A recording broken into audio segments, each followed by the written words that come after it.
চাপাতলা নামে একটি গ্রাম ছিল। সেই গ্রামে বাস করত কমল। কমলের গ্রামে ছোট্ট একটা বাড়ি আছে, আর তার নিজের বলতে মা মরা ভাগ্নি। সে তার ভাগ্নিকে খুব আদর যত্নে মানুষ করেছে, কিন্তু কমল বউয়ের কোনো সন্তান ছিল না। কমলের বউ সে তার ভাগ্নিকে একেবারে সহ্য করতে পারত না। সে তার ভাগ্নিকে অপয়া বলতো। একদিন, কই গো গিন্নি, কোথায় গেলে? এদিকে এসো একবার, দেখো কে এসেছে। হ্যাঁ বলো, ডাকছিলে কেন? তা এনাকে তো ঠিক চিনতে পারলাম না। আরে, এ হলো ঘটক মন্টু ভাই। কাল তোমাকে এর কথা বলেছিলাম যে, এরই মধ্যে ভুলে গেলে তুমি? তা বুলটি কি কলেজ থেকে ফিরেছে? মামা, ও মামা, কালকে না? আরে বুলটি, তুই এসেছিস? আয় মা, এদিকে আয়। মন্টু ভাই, এ হলো আমার ভাগ্নি বুলটি। আমার দিদি মারা যাওয়ার আগে এই ছোট্ট বুলটিকে আমার হাতে দিয়ে বলেছিল, আমার মেয়েটাকে মানুষ করিস। কবে যে বড় হয়ে গেল বুঝতে পারিনি। আজ দেখতে দেখতে মেয়েটার বিয়ের বয়স হয়ে গেল। বিয়ে হয়ে গেলে আমাদের সবাইকে ছেড়ে চলে যাবে। মামা, কি সব বলছো তুমি? আমি তোমাদের ছেড়ে কোথাও যাব না। কমল ভাই, তাহলে আজকের আমি চলি, সামনের সপ্তাহে ছেলের ছবি আনবো। মন্টু ভাই, আমার একমাত্র ভাগ্নির বিয়েতে আমি কোনো ত্রুটি রাখবো না, কিন্তু ছেলে যেন ভালো হয়। এই কথা বলে মন্টু সেখান থেকে চলে যায়। এদিকে কমলের বউ মলি তার বাপের বাড়িতে ফোন করে সব কথা বলে। তারপর, মামিমা, ও মামিমা, আমার খুব খিদে পেয়েছে, আমাকে দুটো খেতে দাও না।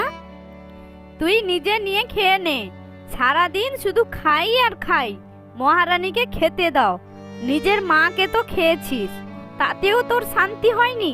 এরপর আমাদের ঘাড়ে বসে বসে খেতে তোর একটুও লজ্জা করে না? না, এখন তো আবার বিয়ের এত খরচ। তোর মা বাবা তো এক কানা কুড়িও রেখে যায়নি, এখন এত টাকা খরচ, কি যে হবে কে জানে। বুলটি মামিমার মুখের এসব কথা শুনে খুব কষ্ট পায়। রোজ এক অশান্তি। কমল যতক্ষণ বাড়িতে থাকে ততক্ষণ কমলের বউ মলি ভাগ্নি বুলটির সঙ্গে খুব ভালো ব্যবহার করে, আর যখন থাকে না আজে বাজে কথা বলে গালাগালি করে। তারপর একদিন কমলের বউ খুব অসুস্থ হয়ে পড়ে।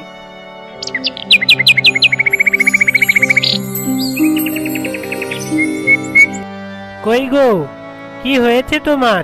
কোনো সাড়া দিচ্ছ না কেন? সকাল হয়ে গেল, এখনো উঠলে না? বুলটি, ও বুলটি, কোথায় রে তুই? মা, এদিকে আয় একবার। হ্যাঁ মামা, ডাকছিলে কেন? বলো, কিছু বলবে? দেখ না বুলটি, তোর মামিমা খুব অসুস্থ, জ্বরে গা পুড়ে যাচ্ছে। সে কি, মামিমা তো আমার সঙ্গে কাল খুব ভালোভাবে কথা বললো, এখন হঠাৎ করে জ্বর কোথা থেকে এলো?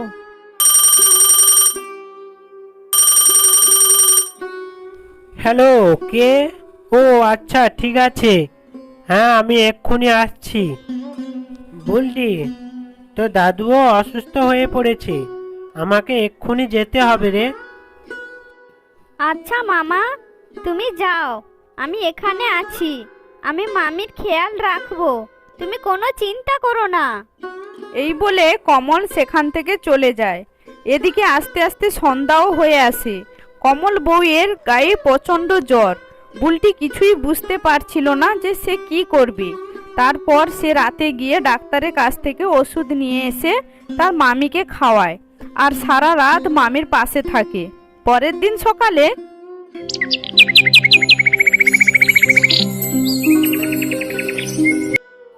এখন কেমন লাগছে মামিমা? তোমার জন্য একটু চা করে আনি? তোর মামাকে তো দেখছি না, এত সকাল সকাল কোথায় গেছে রে?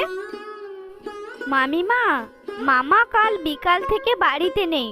তোমার বাবা মানে আমার দাদু খুব অসুস্থ, তাই মামা দাদুকে দেখতে গেছে।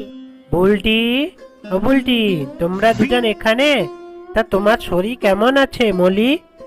তুমি এখন কেমন আছো? আমি ভালো আছি। বাবা কেমন আছে গো? এখন ভালো আছে তোমার বাবা। তা মা বুলটি, বাড়িতে তো কোনো ওষুধ ছিল না, তাহলে তোর মামি ঠিক হলো কি করে? জানো মামা, কাল রাতে মামিমার গা জ্বরে পুড়ে যাচ্ছিল। আমি খুব ভয় পেয়ে গেছিলাম। তারপর রাতে ডাক্তারের কাছ থেকে ওষুধ নিয়ে এসে মামিকে খাওয়াতে মামি ঠিক হয়ে গেছে।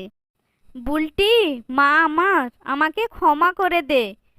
কত আজে বাজে কথা বলেছি তোকে। কাল এত রাতে একা গেলি ডাক্তারের কাছে, যদি তোর কিছু হয়ে যেত। না, আমার কিছু হয়নি। তাছাড়া তুমি তো আমার মা। তোমরা ছাড়া আমার আর কে আছে বলো? মা সন্তানকে বকবে না তো কে বকবে? তারপর বুলটির মামি বুলটিকে খুব ভালোবাসতো। লোকে বলে না, শেষ ভালো যার সব ভালো তার। তো বন্ধুরা, গল্পটি কেমন লাগলো? যদি ভালো লাগে চ্যানেলটিকে লাইক, শেয়ার, সাবস্ক্রাইব করো। অবশ্যই কমেন্টে জানিও কেমন হয়েছে। আজকে এই পর্যন্ত। সবাই ভালো থেকো, সুস্থ থেকো।